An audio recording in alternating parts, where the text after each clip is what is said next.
오늘 시간은 비잔틴 제국과 이슬람 제국에 대해서 살펴보도록 하겠습니다. 자, 비잔틴 제국. 이름이 좀 어렵네요. 저는 오랫동안 비잔틴 제국 이럴 때 비잔틴 제국은 뭘 가리키지? 비잔틴 제국이라는 게 어떤 독립적인 역사에 있었던 출현했던 제국인가? 그렇게 생각했었어요. 여러분, 비잔틴 제국은 다른 말로 하면 동로마 제국입니다. 여러분, 로마 제국이 예수님 시대 때 있었죠. 그런데 이 로마 제국이 서로마는 먼저 멸망을 하고 동로마만 남았잖아요.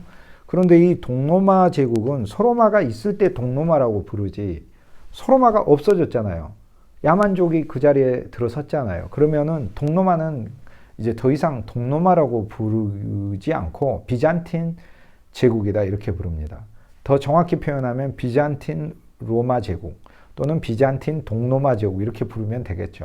하지만 동로마 제국은 서로마 제국이 있어야 동로마니까 서로마, 동로마 이렇게 했는데 서로마가 없어졌으니 이제 동로마 제국 이렇게 부르는 것은 물론 틀린 얘기는 아니지만 더 정확히 이야기하면 비잔틴 제국이다 이렇게 부릅니다. 비잔틴이라는 이름은 지금의 터키의 수도 이스탄불이 있잖아요. 그 이스탄불이 옛날 이름이 비잔티움이었어요.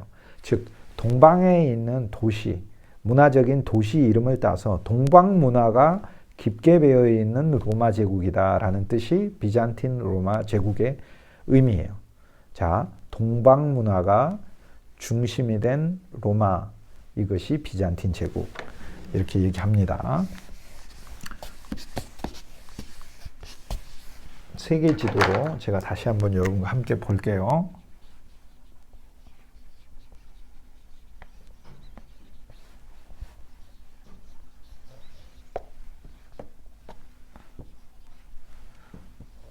자, 이 로마 제국에서 이쪽이 동로마 제국이죠. 그런데 이 동로마 제국을 이제 서로마 제국이 멸망한 다음부터는 비잔틴 제국이라고 부른다 라고 여러분에게 말씀드렸습니다. 그러면 자, 동로마 제국, 즉 이 비잔틴 제국은 그럼 언제까지 지속이 되느냐? 비잔틴 제국은 1453년까지 갑니다. 1453년. 이야. 거의 서로마보다 1000년이나 더 지속이 되네요. 그런데 1000년이나 지속이 됐지만 점점 매 세기마다 영토를 급속하게 잃어버리고 상실하고 그리고 점점 줄어들어서 마침내는 여기가 오늘날의 이스탄불이 있던 그 자리인데요. 콘스탄티노플이죠. 이곳이 거의 비잔틴 제국의 영토 전부 다 말할 정도로 쪼그라들었어요. 이렇게 큰 제국이. 결국엔 1453년에 멸망당합니다. 그래서 동로마까지도 없어지게 된 계기가 됐다. 이렇게 얘기할 수 있습니다. 자, 로마 제국이 서로마와 동로마로 나눴을 때 수도는 서로마는 로마죠. 또 유명한 도시는 여기 밀란이 유명한 도시가 있고 리옹이 유명한 도시가 있고 그래요.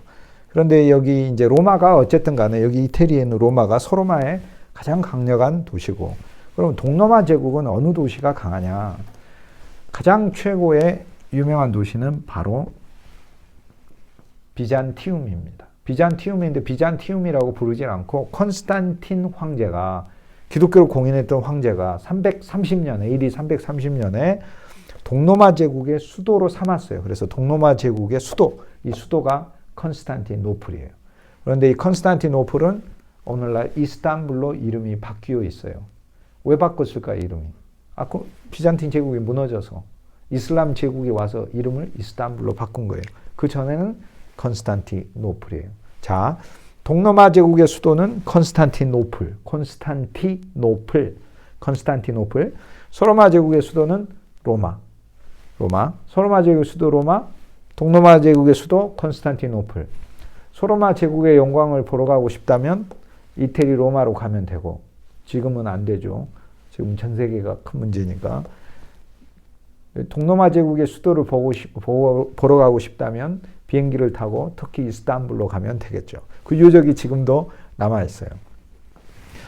이 비잔틴 제국은 서로마 제국이 멸망당하고 나서 점점 쇠락하지만 그러나 오늘 우리는 중요한 어떤 한 인물을 배울 필요가 있습니다. 오늘 저는 여러분에게 그 인물을 소개하려고 그래요. 이 비잔틴 제국의 이 인물을 우리가 알 필요가 있는데 그 인물의 이름은 유스티니아누스. 유스티니아누스. 예요. 유스티니아누스. 유스티니아누스라는 황제예요. 황제. 그는 언제 황제가 됐냐면 527년에 황제가 됐어요. 527년. 그런데 이 유스티니아누스에게 한 여인이 있었는데 그 여인의 이름은 데오도라예요. 테오도라. 테오도라.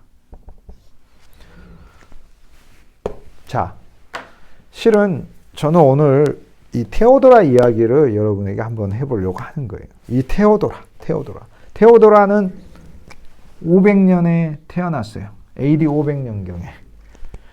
AD 500년경에 소로마는 멸망당해서 야만족의 전장터가 돼 있을 때 이 동로마, 즉 비잔틴 제국에는 아직 굳건하게 로마의 영광을 지키고 있었어요.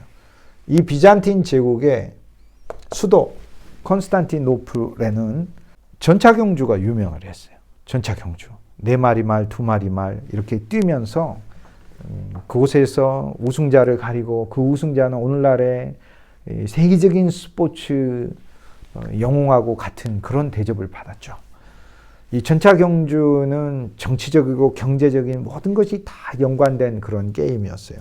전차경주는 어디서 열려요? 전차경주장에서 열려요. 그 전차경주장을 히포드롬이라고 불러요. 히포드롬.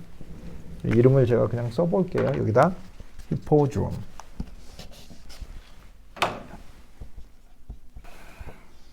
전차경주장이 이렇게 돼 있다면 관중들이 이렇게 둘레에 앉아 있고 이렇게 말들이 서로 경주하면서 우승자를 가리고 백성들은 그 엄청난 광경을 보면서 열광하고 얼마나 멋있어요. 얼마나 멋있어요. 이 전차 경주가 로마의 가장 큰 레저요, 스포츠요, 큰 문화 행사였었어요. 전차 경주장에 곰 조련사가 있었어요. 경기를 시작하기 전에 동물 서커스도 보여주고 하니까 거기 곰 조련사가 있고 그리고 이 경주장 안에는 춤추는 무희들이 있었어요.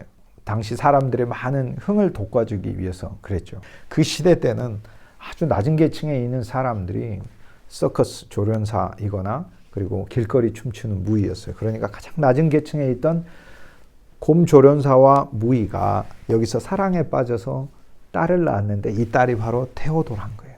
그래서 테오도라는 가난한 집안에서 태어났어요. 근데 젊은 시절에 로마 관리를 만났는데 그 로마 관리에게 실연을 당했어요. 그래서 그는 아주 로마에서 먼 곳에 동방 지역에서 아주 외진 곳에 알렉산드리아라는 곳에 버려졌어요. 그런데 그곳에서 신앙을 가진 예수님을 믿는 사람들의 사랑의 도움으로 그는 마음도 회복되고 몸도 회복되어 자기 고향 땅으로 다시 올 수 있게 되었어요. 이전에 한번 큰 사랑의 상처를 겪었기 때문에 데오도라는 다시는 사랑에 빠지고 싶지 않았어요. 그런데 유스티니아누스라는 남자를 그는 만나게 돼요. 유스티니아누스가 데오도라를 만나서 이 두 사람이 서로 사랑을 하게 되고 그리고 결혼을 하게 되는데 이 유스티니아누스는 원래는 로마의 장군이었는데 결혼을 하고 나서 그는 황제가 돼요. 유스티니아누스 삼촌이 당시 로마 황제였었는데 건강이 악화됐거든요. 그리고 황제가 유스티니아누스를 불러서 오늘부터 너가 로마의 제국의 모든 일을 관장해라 이렇게 얘기를 해요. 그래서 유스티니아누스가 로마의 황제가 됩니다. 비잔틴 로마 황제가 돼요. 데오도라는 황후가 되겠죠. 그래서 이 두 사람이 로마 제국의 최고의 자리에 오르게 됐는데 황제 즉위식을 하는 날 황금마차를 타고 유스티니아누스와 데오도라가 같이 전차 경주장 안으로 들어갑니다. 그때 데오도라는 어떤 생각이 들었겠어요? 그곳에 가장 낮은 자리에서 이제는 세상을 떠난 자기 아버지와 어머니가 그러한 일들을 했었잖아요. 데오도라는 내가 로마 제국의 황후가 된 것은 하나님의 은혜와 사랑으로 된 것이다. 이렇게 생각하고 사실 일생 동안 로마 제국의 어떤 사람과도 비교할 수 없는 가장 헌신적인 사랑과 구제의 삶을 살았어요. 그래서 데오도라는 역사의 길이길이 많은 사람들에 의해서 기억되는 인물이 되었어요. 데오도라는 로마 제국 역사에서 최초로 여성의 권리를 보호하는 법을 황제 유스티니아누스에게 요구하여 그 법을 제정케 했어요. 여자가 재산을 소유할 수 있게 하고 또 상속받을 수 있게 하고, 그리고 남성에 대한 죄와 여성에 대한 죄가 형량이 달랐어요. 그런데 이것을 독하게 만들었어요. 그뿐 아니라 공경에 빠져있는 수많은 여인들을 자기 재산을 털어 그들을 다시 되사왔어요. 그리고 정상적인 삶을 살 수 있게 했어요. 자기가 받았던 많은 상처들이 있는 거예요. 그런데 그 상처 때문에 스스로 침몰해버리고 아무것도 못하는 사람이 있는가 하면 데오도라는 하나님께 의지하여 하나님으로부터 회복을 받아 많은 사람들이 오히려 사랑과 도움을 베푸는 그런 사역자로 삶을 이끌어갔다, 이렇게 얘기를 할 수 있어요. 유스티니아누스와 데오도라는 서로 뜨겁게 사랑을 했는데 어느 날 로마 내부에 큰 정치적인 격변이 생겨서 유스티니아누스가 궁궐을 피신해야 할 정도로 그렇게 로마의 한때 정세가 어지러운 때가 있었어요. 폭도들이 수도 콘스탄티노플에 날뛰면서 교회당을 불태우기도 하고 그랬어요. 그때 데오도라는 남편 유스티니아누스 황제를 격려하여 하나님 앞에 다시 신실하게 맡겨준 사명을 목숨을 잃을 것을 두려워하지 말고 이것을 감당하시오, 이렇게 요구를 합니다. 그리고 격려합니다. 그래서 유스티니아누스는 이러한 예에서 볼 수 있듯 아내 데오도라의 도움으로 황제위를 성공적으로 수행할 수 있었어요. 그런데 그는 로마의 법을 수많은 면에서 개혁을 하거든요. 이걸 유스티니아누스 법전이라고 불러요. 오늘날 우리의 현대사회의 많은 어떤 법 체계와 정신은 유스티니아누스 법전에 근거한다라고 이렇게 볼 수 있는데요. 유스티니아누스 법전? 그게 뭐지? 그게 뭐냐면 이 유스티니아누스 황제가 바로 이 유스티니아누스 황제예요. 유스티니아누스 황제가 비로소 고대의 법을 손질하여 오늘날 우리 현대사회까지 그대로 적용될 수 있는 어떤 법 정신을 담은 조항들을 많이 출해 놓았기 때문에 오늘날 우리들이 바로 그 영향에 있다, 이렇게 이야기를 하는 거예요. 유스티니아누스와 데오도라는 비잔틴 제국의 영광을 재현했던 지도자들이었고, 그리고 가장 절정기에서 있었던 인물들이었어요. 500년에서 550년은 사실 이들의 시대다, 이렇게 이야기해도 과언이 아니에요. 두 사람은 수도 콘스탄티노플에 당시 세계에서 제일 큰 교회당을 세웠는데요. 그게 바로 성소피아 교회예요. 성소피아 교회. 길이 120m나 되고 높이가 48m나 되는 사실 전 세계의 제일 큰 교회당이었어요. 터키의 이스탄불에 가면, 오늘날 터키 수도 이스탄불에 가면, 사실 수도는 앙카라지만 역사적 수도죠. 역사적 수도 이스탄불에 가면 성소피아 교회당이 있는데 성소피아 성당이라고 부르죠. 거기 가보면 그렇게 팻말이, 이 대성당은 유스티니아누스 황제와 데오도라의 공헌으로 이루어졌습니다. 이렇게 되어 있어요. 비잔틴 제국 곳곳에 기독교 문화를 다시 부흥시켰어요. 에베소에 있는 교회당도 유스티니아누스 황제 그리고 데오도라가 둘이 황실의 재산을 공급하여 교회당을 세웠어요. 기독교 신앙에 있어서도 이 두 황제는 여러 면에서 든든히 선 인물들이었고, 그리고 로마 제국의 훌륭한 통치자들이었어요. 그런데 안타깝게도 비잔틴 제국에 대해서 우리가 이야기를 하는데 이 두 사람이 절정의 인물이었다는 거예요. 그 이야기는 무슨 뜻이겠어요? 그 이후에 동로마 제국, 비잔틴 제국에 계속해서 등장했던 황제들은 그 영광에 못 미쳤을 뿐만 아니라 자질에도 현저하게 못 미쳤어요. 유스티니아누스 황제에 앞서서 데오도라가 먼저 암으로 세상을 떠납니다. 48살의 젊은 나이로 세상을 떠나요. 그러나 황제는 일생을 혼자 살면서 아내를 사랑했던 그 마음을 지키고 로마 제국을 통솔해 가죠. 로마 제국을 그의 시대 때는 든든히 세워두었지만 비잔틴 제국을 유스티니아누스, 데오도라, 이 두 인물들이 사라진 이후에는 비잔틴 제국은 계속해서 쇠락하게 됩니다. 영토를 점점 잃어버리게 됩니다. 황제들은 쿠데타에 계속해서 연루되어 목숨을 잃게 되고 목숨을 잃지 않으면 모든 것을 잃어버리고 수도원으로 쫓겨나고 그렇습니다. 모반과 모반이 끊이지를 않았어요. 소로마 제국은 멸망하여 야만족이 국가를 형성해 가고 있었는데 반대되는 동로마 제국, 즉 비잔틴 제국은 유스티니아누스 황제 시대 때만 절정기를 구가하고 그 다음에 이어서는 쇠락을 거듭한 거예요. 물론 내부적으로 지도자들의 우매함도 있었는데요. 그러나 비잔틴 제국을 쇠락시킨 결정적인 역사적인 한 주체가 있어요. 그 주체는 바로 이슬람입니다. 그래서 이슬람의 등장은 비잔틴 제국과 연결되어 있다. 이렇게 볼 수 있어요. 자, 이게 이제 터키 땅인데요. 수도 콘스탄티노플이 여기 있고요. 여기가 이스라엘입니다. 그리고 그 밑에가 아라비아 반도죠. 이쪽에 오면은 시나이 반도, 시내산이 있는 시나이 반도. 여기는 이집트고요. 여기는 아라비아 반도. 이 아라비아 반도에서 메카라는 곳에서 AD 610년경에 이슬람이 등장합니다. 마호메드라는 인물이 하늘의 천사로부터 알라, 신의 계시를 받았다고 하면서 사막의 종교를 일으키는데 이 사막의 종교가 순식간에 전 세계로 퍼지게 됩니다.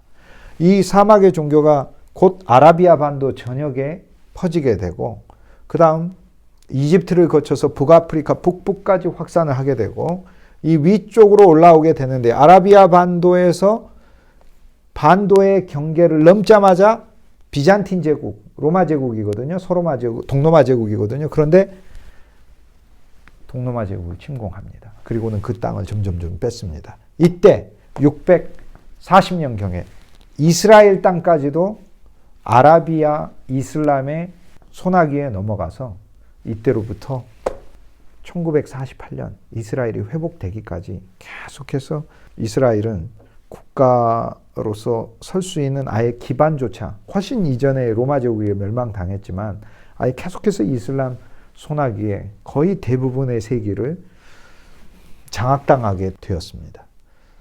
이슬람 세력은 점점 확대되는데 이슬람 안에서도 여러 왕조가 있어요. 그러니까 예를 들어 우리나라에도 왕조가 여럿이 있잖아요. 삼국시대 때는 통일신라를 이루어냈고 고려시대 때는 왕씨가 왕조였고 조선시대 때는 전주이씨가 왕조였잖아요. 그러니까 나라는 하나지만 또 민족도 하나지만 거기에 왕조가 여럿이 이렇게 있었듯 우리나라도 있었듯 이슬람도 마찬가지로 왕조가 이슬람을 다스리는 이슬람 제국이라는 것을 여러 왕조들이 출현시켰어요. 아라비아에서는 움마야드 왕조가 나왔고 아라비아에서는 그 위에 이란 페르시아 지역에서 아바스 왕조라는 게 이슬람 내부에서 이슬람 신앙을 가지고 새로운 왕조, 즉 거대한 제국의 핵심 세력을 구성한 거예요. 그래서 결국에는 그 왕조가 움마야드였든 아니면 나중에 나온 아바스였든 또 심지어는 저기 중앙아시아에서 투르크, 돌골족까지 내려와서 셀주크 투르크, 오스만 투르크 하는 그런 종족들까지도 이슬람의 거대한 왕조, 큰 제국의 핵심 주도 세력을 이루게 됩니다. 그런데 그들은 결국 비잔틴 제국, 동로마 제국을 공격해서 동로마 제국을 쇠락하게 만듭니다. 여러분, 우리는 한 면에서 비잔틴 제국이 무너지게 된 그 이유는 자체 내부에 여러 정치적인 분열, 그리고 끊임없는 모반, 유스티니아누스 같은 현명한 지도자들이 이제 더 이상 출연하지 않게 되는 비극적 현실, 이런 것들을 이야기할 수 있는데 또 한 면에 있어서 이슬람 제국의 출현이 기독교 세력을 크게 악화시키는 그런 결과를 가져왔다. 이렇게 얘기를 할 수 있습니다. 이슬람 제국은 왜 이렇게 빨리 성장할 수 있었는가? 신앙이 심플하죠. 교리가 심플하죠. 그런데 그에 반해 비잔틴 제국은 신학이 너무 사변화되어 있었어요. 한 면에서 지식이 많이 발전되어 있고 하지만 기독교 신앙은 신학적 어떤 사변, 교리 논쟁, 여기에 치중해 있어서 그것이 기본적으로 주는 어떤 그런 힘들에 의해서 운영되는 신앙이 아닙니다. 기독교 신앙은 분명 전문적이고 치밀한 어떤 논리들이 그 안에 있으나 가장 중요한 것은 내적 생명이에요. 내적 생명. 이것이 기독교 신앙의 가장 중요한 성장시키는 요인, 지속시키는 요인이거든요.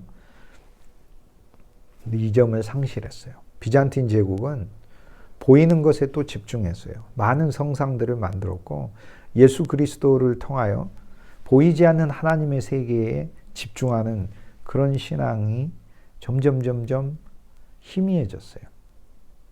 지식과 사변과 교리 다툼에 매몰되며 그리고 신앙조차도 보이는 형상이나 비즈니스와 경제적인 측면에서 교회의 일들이 중심에 놓이게 되고 이것이 비잔틴 제국을 쇠락시킨 요인이 돼요. 왜냐? 비잔틴 제국에서 가장 중요한 영역은 종교였거든요. 정치보다 종교였어요. 왜냐하면 정치와 종교가 하나 된 사회였기 때문에 그래요. 결국 종교의 쇠락은 정치의 쇠락, 사회의 쇠락을 가리켰어요. 오늘날처럼 종교가 신앙의 그냥 한 부분처럼 생각되는 그런 시기도 있었지만 중세 때는 그러지 않았거든요. 종교는 신앙의 전부였거든요. 삶의 전부고 우리 생활의 전부였기 때문에 종교의 무너짐은 삶의 무너짐과도 같았거든요. 비잔틴 제국의 쇠락은 그래서 신앙의 쇠락과도 관련이 있다. 우리가 외부에서의 대적의 문제도 중요한 문제고 내부 안에서 무엇이 우리를 무너뜨리는 문제인가 이런 것도 한번 생각해 보는 어떤 역사적인 좋은 주제라고 말할 수 있습니다.